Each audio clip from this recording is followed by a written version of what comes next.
तो चलिए आज हम लोग बात करने वाले हैं कक्षा 7 साइंस का एमसीक्यू प्रश्न, जो कि आपकी परीक्षा के दृष्टिकोण से बहुत ही महत्वपूर्ण है। और आज हम लोग साइंस के पहले अध्याय पौधों में पोषण से हम लोग 50 एमसीक्यू प्रश्न देखेंगे, जो कि आपकी परीक्षा के लिए बहुत ही महत्वपूर्ण है। तो चलिए हम लोग बात करते हैं पहले प्रश्न के साथ। और इससे पहले अगर आप लोग जो भी मेरे चैनल पर नए हैं, चैनल को सब्सक्राइब कर लें, ताकि आपको परीक्षा की पूरी तैयारी करवाई जाएगी यहीं से। चलिए पहला प्रश्न देखते हैं। पहला प्रश्न आपका है कि पौधों द्वारा भोजन बनाने की प्रक्रिया क्या कहलाती है। ठीक ना, पौधों द्वारा भोजन बनाने की प्रक्रिया क्या कहलाती है? श्वसन, प्रकाश संश्लेषण, पाचन या फिर उत्सर्जन। तो पौधे द्वारा भोजन बनाने की प्रक्रिया को हम लोग क्या कहते हैं? प्रकाश संश्लेषण। क्या कहते हैं? प्रकाश संश्लेषण। ठीक ना, पहला का उत्तर हो जाएगा आपका ऑप्शन नंबर बी। चलिए फिर अगला प्रश्न देखिए।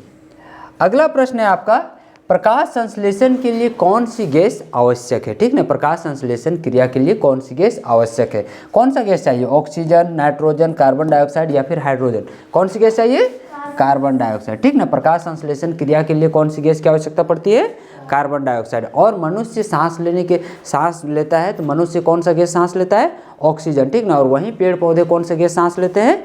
Carbon dioxide. ठीक ना, मनुष्य ऑक्सीजन सांस लेके कार्बन डाइऑक्साइड छोड़ता है, जबकि वहीं पेड़ पौधे कार्बन डाइऑक्साइड लेते हैं और क्या छोड़ते हैं? ऑक्सीजन छोड़ते हैं। ठीक ना, और ये पेड़ पौधा सूर्य का प्रकाश सूर्य से प्राप्त करता है, और जड़ से जल प्राप्त करता है, वायुमंडल से वो कार्बन डाइऑक्साइड प्राप्त करता है, और क्लोरोफिल में ये क्या करता है? अपना भोजन तैयार करता है। ठीक ना, अपना भोजन तैयार करता है। देखिए इस तरह से जल लिया, ठीक ना, प्लस कार्बन डाइऑक्साइड लिया, और दोनों मिल के, और ये सूर्य का प्रकाश की उपस्थिति में कहाँ पे? क्लोरोफिल में। क्लोरोफिल में क्या बनाता है? Glucose, C6H12O6। यही ग्लूकोज बनाता है पेड़ पौधा। और जब हम खाना खाते हैं तो वही पेड़ पौधा को हम लोग जब खाते हैं तो उससे हमें क्या मिलता है? ग्लूकोज मिलता है। ठीक ना, उसी से हमें क्या मिलता है? ग्लूकोज मिलता है। और जब हम लोग खाना खाते हैं तो हमारे शरीर में यही ग्लूकोज C6H12O6, और जो हम लोग सांस लेते हैं, सांस में हम लोग क्या लेते हैं? ऑक्सीजन लेते हैं। तो ये ऑक्सीजन दोनों ही मिलता है कहाँ पे? हमारे कोशिकाओं में, और दोनों मिल के इसे तोड़ता है, और तोड़ के क्या बनाता है? तो जल बनाता है, प्लस कार्बन डाइऑक्साइड बनाता है, प्लस हमें क्या देता है? ऊर्जा देता है। देखिए हम जो काम करने के लिए हमें ऊर्जा की आवश्यकता पड़ती है, यही ग्लूकोज से हमें मिलता है। ठीक है, यही ग्लूकोज से जल भी बनता है, कार्बन डाइऑक्साइड भी बनता है, और ऊर्जा भी मिलता है। कार्बन डाइऑक्साइड हम लोग सांस के रूप में छोड़ते हैं, और जल हम लोग पसीने के माध्यम से या फिर पेशाब के माध्यम से हम लोग क्या करते हैं? उसे बाहर निकाल देते हैं। और हमें मुख्य किस चीज़ की आवश्यकता पड़ती है? ऊर्जा की आवश्यकता पड़ती है। तो यही है कि प्रकाश संश्लेषण क्रिया में कौन सी गैस निकलती है? तो प्रकाश संश्लेषण क्रिया में कौन सी गैस निकलती है बच्चों? Carbon dioxide gas. ठीक ना, चलिए फिर अगला प्रश्न देखिए। अगला प्रश्न आपका है कि प्रकाश संश्लेषण की क्रिया पौधे के किस भाग में होती है? तो अभी बताएं किस भाग में होती है? पत्ता में होता है। ठीक ना, किस भाग में होता है? पत्ता में। क्लोरोफिल कहाँ पे रहता है? पत्ता में पाया जाता है। इसलिए आपका सही जवाब क्या हो जाएगा? ऑप्शन नंबर सी। क्लोरोफिल कहाँ पाया जाता है? पत्ता में। फिर अगला प्रश्न है कि पत्तियों में पाया जाने वाला हरा रंग द्रव्य क्या कहलाता है? ठीक ना, पत्ता में जो हरा रंग का पाया जाता है वो क्या होता है? तो वो होता है क्लोरोफिल। वो क्या होता है बच्चों? क्लोरोफिल होता है। ठीक ना, वो होता है। और ये जो हीमोग्लोबिन है वो हम लोग का शरीर का खून में पाया जाता है। हीमोग्लोबिन हम लोग का जो लाल लाल खून होता है ना, इसमें क्या पाया जाता है? हीमोग्लोबिन पाया जाता है। ठीक ना, क्या पाया जाता है? हीमोग्लोबिन। चलिए फिर अगला प्रश्न है आपका कि सूर्य के प्रकाश से ऊर्जा प्राप्त करने वाला पदार्थ क्या है? ठीक ना, जड़, तना, क्लोरोफिल या फिर कोशिका।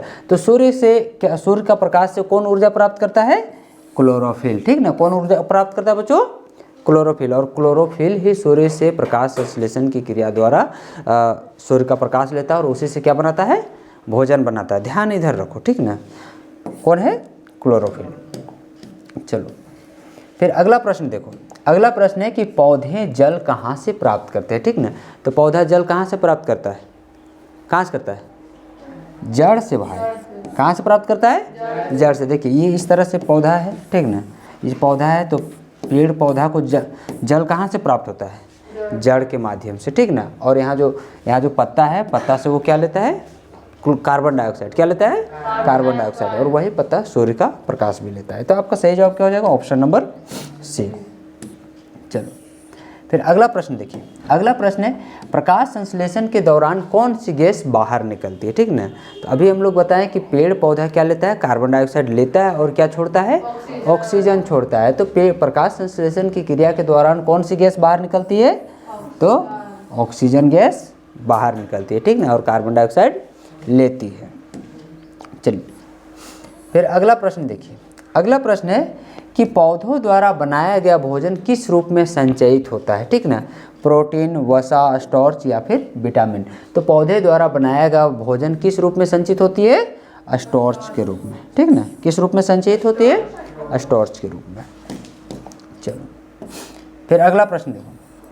अगला प्रश्न है कि जो पौधे स्वयं भोजन बनाते हैं उन्हें हम लोग क्या कहते हैं, ठीक ना। जो पौधे स्वयं भोजन बनाते हैं उसे हम लोग क्या कहते हैं? तो उसे स्वपोषी पोषण कहते हैं, ठीक ना। उसे हम लोग क्या कहते हैं? स्वपोषी, जो अपना भोजन स्वयं बनाते हैं। चलिए फिर अगला प्रश्न, हरे पौधे को खाद्य श्रृंखला में क्या कहा जाता है? उपभोक्ता, अपघटक, उत्पादक या फिर परजीवी। तो क्या कहा जाता है? तो इसे उत्पादक कहा जाता है, ठीक ना। हरे पौधे को खाद्य श्रृंखला में क्या कहा जाता है? उत्पादक कहा जाता है। अगला प्रश्न है अमरबेल किस प्रकार का पौधा है? स्वपोषी, परपोषी, परजीवी या फिर मृतपोषी। तो किस प्रकार का पौधा है? परजीवी है, ठीक ना। ये परजीवी जैसे आप हम लोग देखते हैं ना कि ये दूसरे पौधे के ऊपर ये लटका रहता है ना, और दूसरे पौधे का भोजन को ये खाता है। तो ये कैसा पौधा है? परजीवी है। अगला देखिए।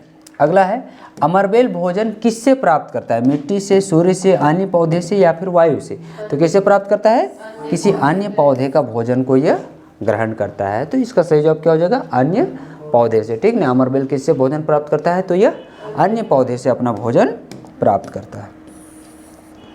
फिर है कीटभक्षी पौधे कीटों को क्यों पकड़ते हैं, ठीक ना। कीटभक्षी पौधे कीटों को क्यों पकड़ते हैं? ऊर्जा के लिए, नाइट्रोजन प्राप्त करने के लिए, जल के लिए या फिर भोजन के स्वाद के लिए। तो क्यों पकड़ते हैं? नाइट्रोजन प्राप्त करने के लिए, ठीक ना। कीटभक्षी पौधे कीटों को क्यों पकड़ते हैं? तो नाइट्रोजन प्राप्त करने के लिए।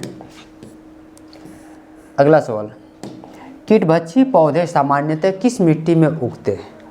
उपजाऊ मिट्टी, रेतीली मिट्टी, नाइट्रोजन रहित मिट्टी या फिर चिकनी मिट्टी। तो कीटभक्षी पौधे सामान्यतः किस मिट्टी में उगते हैं? नाइट्रोजन रहित मिट्टी में, ठीक ना। किसमें उगते हैं? नाइट्रोजन रहित मिट्टी में।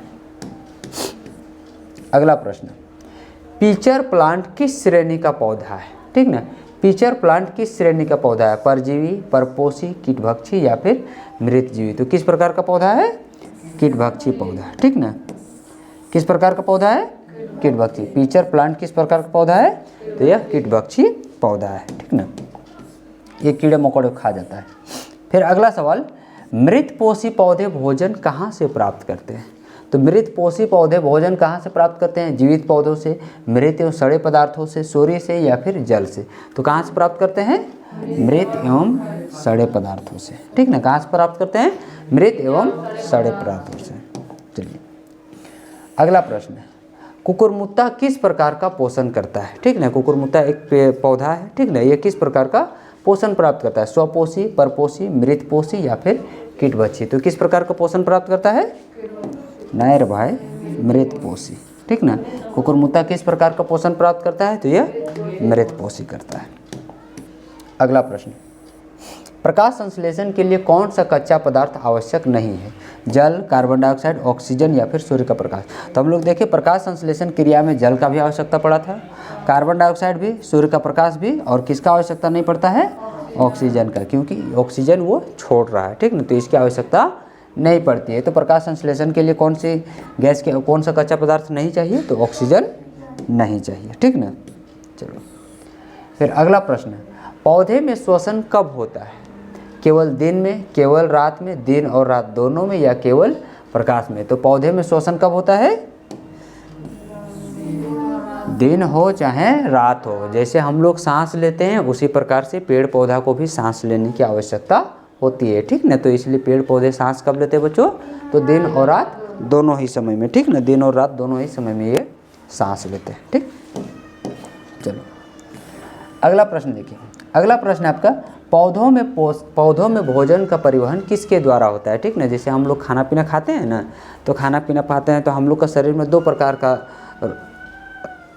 खून को ले जाने के लिए एक है और खून को फिर से वापस लाने के लिए। नाम सुने हो? क्या क्या नाम है? धमनी और शिरा का नाम सुने हो? धमनी शिरा का नाम नहीं सुने हो? कोई बात नहीं, अच्छा 8 क्लास जाओगे ना तब सुनोगे। यहाँ पे देखिए, यहाँ पेड़ पौधा में हम लोग देख रहे हैं, तो पेड़ पौधा में देखिए जाइलम, फ्लोएम, रंध्र या फिर क्लोरोफिल। तो पौधे में भोजन का परिवहन किसके माध्यम से होता है बच्चों? फ्लोएम, ठीक ना। जाइलम जो होता है ना, जाइलम क्या करता है कि ये जो पेड़ है ना, इस प्रकार से ये पेड़ है, तो ये जड़ से जो पानी ले रहा है ना, पानी को पत्ता तक पहुंचाने का काम कौन करता है? जाइलम। उसके बाद पेड़ पौधा जो यहाँ पे खाना बनाया, खाना को पूरा का पूरा पेड़ पौधा में सप्लाई करने का काम किसका रहता है? फ्लोएम का, ठीक ना, फ्लोएम का। तो ऑप्शन नंबर बी क्या हो जाएगा? सही जवाब। चलो अगला प्रश्न देखो।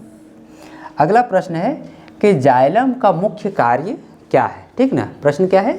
जाइलम का मुख्य कार्य क्या है? भोजन का परिवहन करना, जल का परिवहन, श्वसन या फिर प्रकाश संश्लेषण। तो अभी बताएं जाइलम का परिवहन क्या है? जल का परिवहन करना, ठीक ना। जल को जड़ से कहाँ तक? पत्तों तक पहुँचाने का काम, ठीक ना। तो जाइलम का मुख्य कार्य क्या है? जल का परिवहन करना। चलो अगला प्रश्न, फ्लोएम का कार्य है, फ्लोएम का क्या कार्य है? जल ले जाना, भोजन ले जाना, गैस का आदान प्रदान करना या फिर प्रकाश ग्रहण करना। तो फ्लोएम का काम क्या है बच्चों? भोजन को ले जाना, ठीक ना। भोजन पहुंचाने का काम किसका है? फ्लोएम का है, ठीक ना। किसका है? फ्लोएम का। चलो वेरी गुड। अगला प्रश्न, पौधों में गैसों का आदान प्रदान किसके द्वारा होता है? तो पौधों में गैसों का आदान प्रदान किसके द्वारा होता है? रंध्र के द्वारा होता है। तो ऑप्शन नंबर सी हो जाएगा, ठीक ना, कि पौधों में गैस का आदान प्रदान किसके माध्यम से होता है? रंध्र के माध्यम से। फिर है, प्रकाश संश्लेषण में बनने वाला मुख्य भोजन क्या है? प्रोटीन, ग्लूकोज, वसा या फिर खनिज लवण। तो प्रकाश संश्लेषण में बनने वाला मुख्य भोजन क्या है बच्चों? अरे ग्लूकोज पहले ही बताएं, शुरू में बताएं, ठीक ना। प्रकाश संश्लेषण क्रिया द्वारा जल और कार्बन डाइऑक्साइड दोनों चीज़ लेके सूर्य का प्रकाश लेता है और क्लोरोफिल में क्या बनाता है? ग्लूकोज बनाता है, ठीक ना। तो प्रकाश संश्लेषण क्रिया द्वारा बनने वाला मुख्य भोजन क्या है? ग्लूकोज है। अगला प्रश्न, पौधे भोजन बनाने के लिए किस ऊर्जा का उपयोग करते हैं? तो पौधा भोजन बनाने के लिए विद्युत ऊर्जा, रासायनिक ऊर्जा, सौर ऊर्जा या फिर आंतरिक ऊर्जा, किस प्रकार की ऊर्जा का उपयोग करते हैं? अरे सौर ऊर्जा, सूर्य का प्रकाश ले रहा है कि नहीं? तो सही जवाब क्या हो जाएगा? सौर ऊर्जा। चलो अगला प्रश्न, हरे पौधे को और किस नाम से जाना जाता है? उपभोक्ता, उत्पादक, अपघटक या फिर परजीवी। तो अभी पिछले प्रश्न पे अभी हम लोग इस विषय पे देखे थे। तो हरे पौधे को किस नाम से जाना जाता है? उत्पादक, ठीक ना। किस नाम से जाना जाता है? उत्पादक।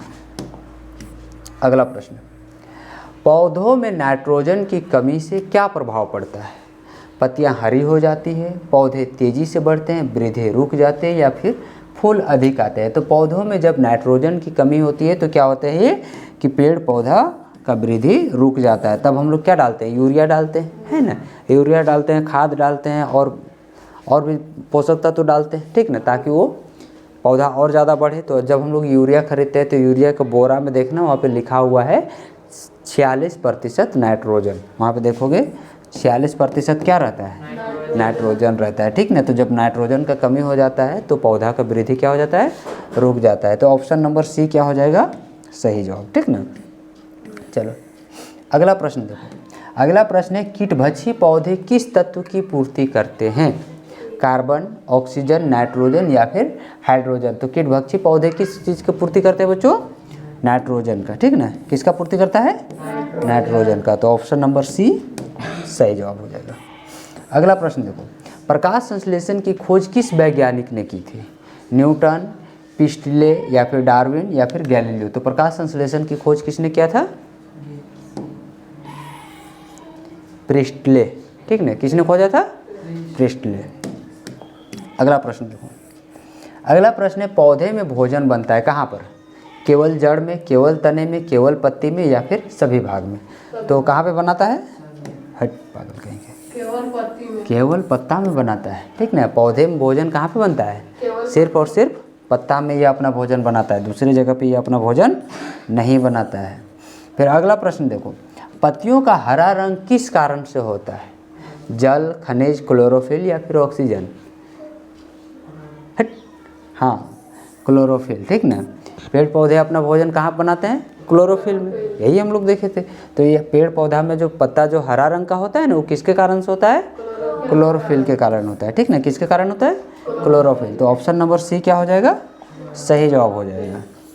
फिर अगला प्रश्न देखो, अगला प्रश्न है कि पौधे कार्बन डाइऑक्साइड कहाँ से लेते हैं? तो पौधे कार्बन डाइऑक्साइड कहाँ से लेते हैं? मिट्टी से, जल से, वायु से या फिर तने से? तो पौधे कार्बन डाइऑक्साइड कहाँ से लेते हैं बच्चों?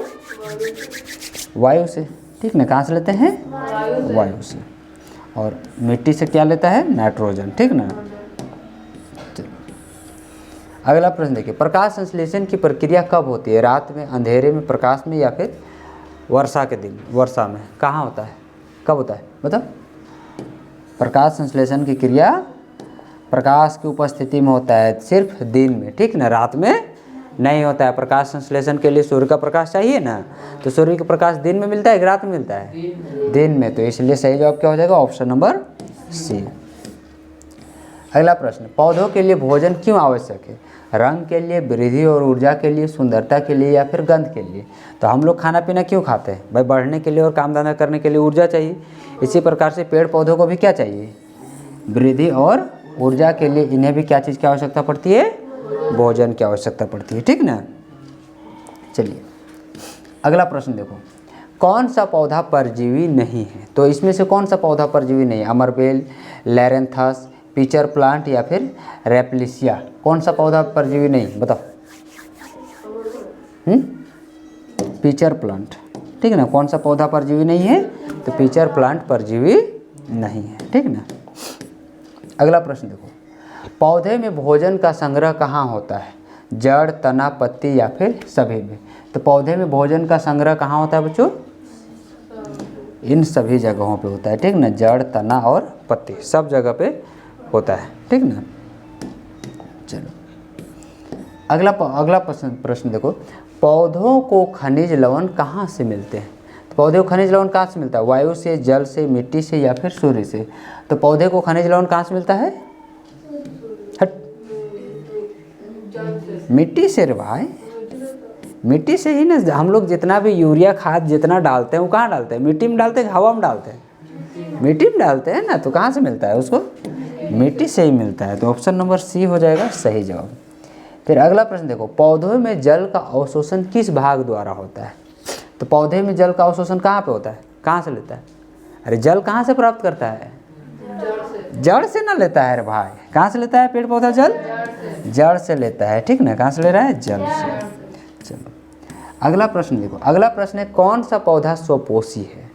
अमरबेल, कुकुरमुत्ता, नीम या फिर फफूंद? तो कौन सा पौधा स्वपोषी है बच्चों? नीम रे, नीम, ठीक ना। बाकी ये लोग तो दूसरे जीव पर आश्रित रहता है ना, तो स्वपोषी कौन हो जाएगा? नीम। चलो अगला प्रश्न देखो, अगला प्रश्न है पौधों में पोषण का मुख्य उद्देश्य क्या है? ऊर्जा प्राप्त करना, रंग बनाना, गंध बनाना या फिर बीज गिराना? तो पौधे में पोषण का मुख्य उद्देश्य क्या है? ऊर्जा प्राप्त करने के लिए ये क्या करती है? पोषण कर रही है, यानी खाना पीना खा रही है, ठीक ना, बना रही है। कौन? पेड़ पौधा। अगला प्रश्न है प्रकाश संश्लेषण की प्रक्रिया में कितने कच्चे पदार्थ होने हैं? 1, 2, 3 या फिर 4? तो कितना कच्चा पदार्थ का आवश्यकता पड़ता है प्रकाश संश्लेषण की क्रिया के लिए? कितना चाहिए? 2। कौन कौन कौन कौन सी चाहिए? कार्बन डाइऑक्साइड और जल, ठीक ना। तो ऑप्शन क्या हो जाएगा? बी सही जवाब। चलो अगला प्रश्न, पौधों के लिए सूर्य का प्रकाश क्यों आवश्यक है? ताप के लिए, ऊर्जा के लिए, जल के लिए या फिर वायु के लिए? ऊर्जा के लिए। ऊर्जा के लिए, ठीक ना। क्यों चाहिए? ऊर्जा के लिए। पौधों में भोजन बनने के बाद क्या होता है? तुरंत नष्ट हो जाता है, संग्रहित किया जाता है, बाहर निकल जाता है या फिर गैस बन जाता है? तो इसको क्या किया जाता है? संग्रहित किया जाता है, ठीक ना। पेड़ पौधा उसको क्या करता है? संग्रहित करता है, ठीक ना, क्योंकि रात में तो वो फिर खाना पीना नहीं बना सकता है। हाँ। फिर कौन सा भाग प्रकाश संश्लेषण में सीधे भाग नहीं लेता है? पत्ती, जड़, क्लोरोफिल या फिर सूर्य का प्रकाश? तो प्रकाश संश्लेषण क्रिया में कौन सा भाग डायरेक्ट भाग नहीं लेता है? जड़, ठीक ना। पत्ता भाग ले रहा है क्योंकि पत्ता में ही प्रकाश संश्लेषण क्रिया हो रहा है, क्लोरोफिल उसी में पाया जाता है और सूर्य का प्रकाश को उपस्थिति में होता है। तो कौन सीधे भाग नहीं लेता है? जड़। हालांकि इसका भी काम है क्योंकि पानी का सप्लाई यही करता है, ठीक ना। फिर अगला प्रश्न है, पौधों में भोजन का परिवहन किस दिशा में होता है? ऊपर से नीचे, नीचे से ऊपर, दोनों दिशाओं में या फिर केवल जड़ से पत्ती? तो क्या पूछा है? पौधों में भोजन का परिवहन, यानी कि पौधा भोजन कहाँ बनाया? ऊपर बनाया, तो ऊपर से किधर जाएगा? ऊपर से नीचे की ओर, ठीक ना। तो पौधों में भोजन कैसे होता है? ऊपर से नीचे। नहीं रे भाई, दोनों तरफ, ऊपर से भी नीचे और नीचे से भी ऊपर। तो कहाँ पे होगा? दोनों दिशाओं में, ठीक ना। तो ऑप्शन नंबर क्या हो जाएगा? ऑप्शन सी सही जवाब हो जाएगा। चल, फिर अगला प्रश्न देखो, प्रकाश संश्लेषण पौधे के लिए क्यों आवश्यक है? श्वसन के लिए, भोजन बनाने के लिए, जल सोखने के लिए या फिर बीज गिराने के लिए? तो प्रकाश संश्लेषण क्यों आवश्यक है? भोजन बनाने के लिए, ठीक ना। क्यों आवश्यक है? भोजन बनाने के लिए। अगला प्रश्न देखो, पौधों में ऊर्जा किस रूप में संचयित रहती है? ऊष्मा, प्रकाश, रासायनिक या फिर आंतरिक? तो पौधे में ऊर्जा किस रूप में संचयित की जाती है? रासायनिक ऊर्जा के रूप में, ठीक ना। किस रूप में?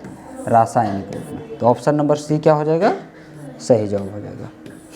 फिर अगला प्रश्न है, पौधे किसे अपघटित करके ऊर्जा प्राप्त करते हैं? ठीक ना। तो पौधे किसे अपघटित करके ऊर्जा प्राप्त करते हैं? जल, खनिज, भोजन या फिर वायु? किसको अपघटित करते भोजन प्राप्त करता है? बताओ, ऊर्जा प्राप्त करता है, जल्दी बोलो।